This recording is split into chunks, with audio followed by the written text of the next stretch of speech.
온도. 우리한테 정말 익숙한 개념이잖아요. 덥다, 춥다, 매일 쓰는 말이죠. 근데요, 19세기에 한 물리학자가 나타나서 이 온도라는 개념 자체를 아예 뿌리부터 뒤흔들어 놨다면 어떨까요? 과학의 역사를 새로 쓴 거죠. 자, 오늘은 바로 그 켈빈경, 윌리엄 톰슨이 어떻게 가장 차가운 온도의 끝을 찾아냈는지 그 대단한 여정을 한번 따라가 볼까 합니다. 자, 이걸로 한번 시작해 볼까요?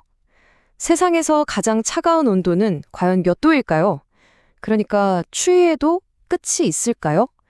이론적으로 더 이상은 내려갈 수 없다 하는 그런 온도가 존재할까요?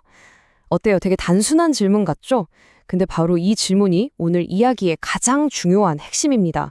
이게 왜 그렇게 대단한 질문이었는지 알려면 우리 다 같이 시간 여행을 좀 떠나야 돼요. 켈빈이 살았던 그 시대로요. 자, 그 당시 과학자들은 과연 온도를 어떻게 생각하고 있었을까요? 켈빈이 나타나기 전에는요, 이 온도라는 게 기준이 그냥 제멋 따로였어요. 우리가 쓰는 섭씨는 물을 기준으로 삼았고, 미국에서 쓰는 화씨는 소금물을 기준으로 했죠. 근데 진짜 큰 문제는 둘 다 0도보다 낮은, 그러니까 마이너스 온도를 썼다는 거예요. 영하 10도, 영하 20도?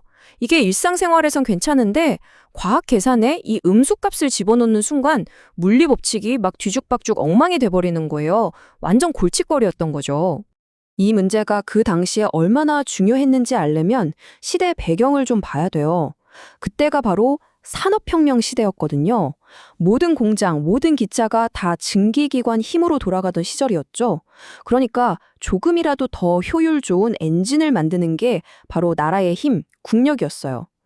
근데 이 효율을 제대로 계산하려면 제일 먼저 이 온도라는 기준부터 제대로 세워야만 했습니다. 이게 해결 안 되면 다음 단계로 나아갈 수가 없었던 거예요.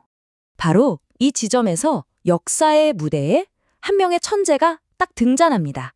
네, 그가 바로 윌리엄 톰슨입니다. 22. 여러분, 이 숫자가 뭔지 아세요? 이게 바로 윌리엄 톰슨이 글래스고 대학교 정교수가 된 나이입니다. 아니, 겨우 22살의 말이에요. 정말 대단하지 않나요? 배경을 들어보면 그럴만도 하겠다 싶어요. 아버지가 같은 대학 수학과 교수님이셨고 본인은 무려 10살에 대학교에 들어갔습니다. 10살이에요? 어릴 때부터 그냥 수학, 물리학에서는 압도적인 천재였던 거죠. 그리고 1840년대에 들어서 이 젊은 천재가 어떤 근본적인 질문 하나에 완전히 꽂히게 됩니다. 바로 이겁니다. 온도란 근본적으로 대체 무엇인가? 그냥 물이 어느 점, 소금물이 어느 점, 이런 임의적인 기준 말고요. 우주 어디에서든 똑같이 적용되는 온도의 진짜 의미, 그 물리적인 본질을 찾고 싶었던 거죠. 물론 이런 아이디어가 갑자기 하늘에서 뚝 떨어진 건 아니었어요. 그는 사디 카르노라는 프랑스 공학자의 이론에서부터 연구를 시작했거든요. 이 카르노가 뭘 알아냈냐면 이상적인 엔진의 효율은 딱 두 가지. 뜨거운 곳과 차가운 곳의 온도 차이에만 달려있다는 거였어요. 톰슨은 바로 이 지점에서 하고 뭔가 깨달은 거죠. 그리고 여기서 한 걸음 더 나아갑니다. 그리고 마침내 과학의 역사를 통째로 바꿔버릴 그 위대한 발견의 순간이 찾아옵니다. 톰슨의 해답은 온도의 진짜 시작점을 만들어주자는 거였어요. 1848년 톰슨이 절대 0도라는 개념을 내놓습니다. 이게 뭐냐면 이론적으로 가능한 가장 낮은 온도, 그러니까 모든 입자들의 움직임이 사실상 멈추는 그런 상태를 말하는 거예요. 더는 내려갈 수 없는 궁극의 0도. 이게 바로 물리 법칙을 제대로 설명할 수 있는 절대적인 기준점이 된다는 거였죠. 그래서 핵심은 바로 이거예요. 이 절대 0도를 0으로 하는 새로운 온도 단위를 만든 거죠. 그게 바로 켈빈입니다. 켈빈은 섭씨랑 눈금 간격은 똑같은데요. 시작점 자체가 달라요. 0 켈빈이 바로 절대 0도인 거죠. 계산도 간단해요. 섭씨 온도에 273.15만 더하면 켈빈이 됩니다. 자, 이렇게 되니까 이제 더 이상 골치 아픈 마이너스 온도가 사라져버린 거예요. 이 새로운 온도 단위가 생겼다는 게 그냥 숫자 노름이 아니었어요. 이건 과학자들이 우주를 이해하는 방식 자체를 완전히 바꿔놓은 정말 엄청난 사건이었습니다. 자, 이 공식 한번 보세요. 엄청 유명하죠? 바로 이상기체 법칙입니다.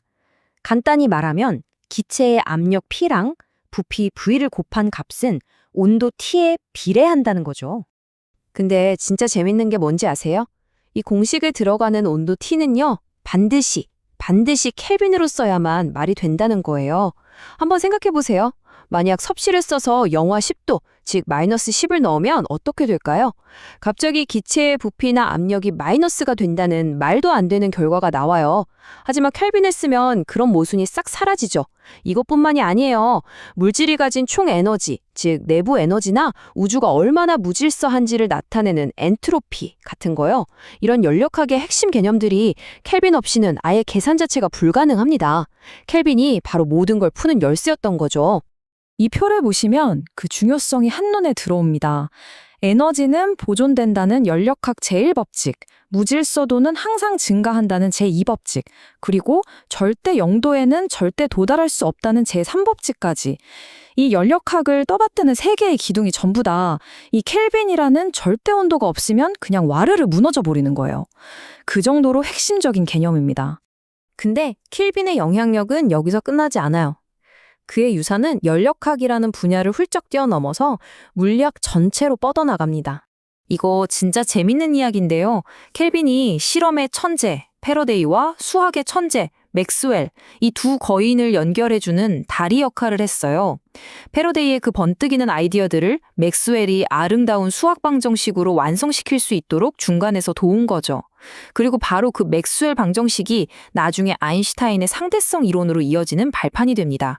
이야, 정말 천재들의 연결고리, 그 중심에 켈빈이 있었던 거예요. 대단하죠? 22살에 교수가 돼서 1899년까지 무려 53년 동안이나 교수로 일하면서 다음 세대의 과학자들을 키워내고 연구를 이끌었습니다. 정말 평생을 과학 발전에 바친 거죠. 켈빈의 이론은 지금 이 순간에도 최첨단 과학의 심장부에서 살아 숨쉬고 있습니다. 현대 과학자들은요, 10억 분의 1 켈빈, 정말 상상도 안 가는 극저온의 세계까지 파고들고 있어요. 하지만 켈빈이 말했듯이 그 이론적인 한계, 완벽한 0켈빈에 도달하는 건 여전히 불가능의 영역으로 남아 있습니다. 다가갈 수는 있지만 닿을 수는 없는 거죠. 켈빈의 이야기는 우리에게 이런 질문을 던지는 것 같아요. 지금 우리가 너무나도 당연하게 쓰고 있는 수많은 기준들 있잖아요. 그중에서 어쩌면 켈빈의 온도를 재정의했던 것처럼 또 다른 천재가 나타나서 완전히 새로운 시각으로 바꿔놓을 무언가가 숨어있지는 않을까요?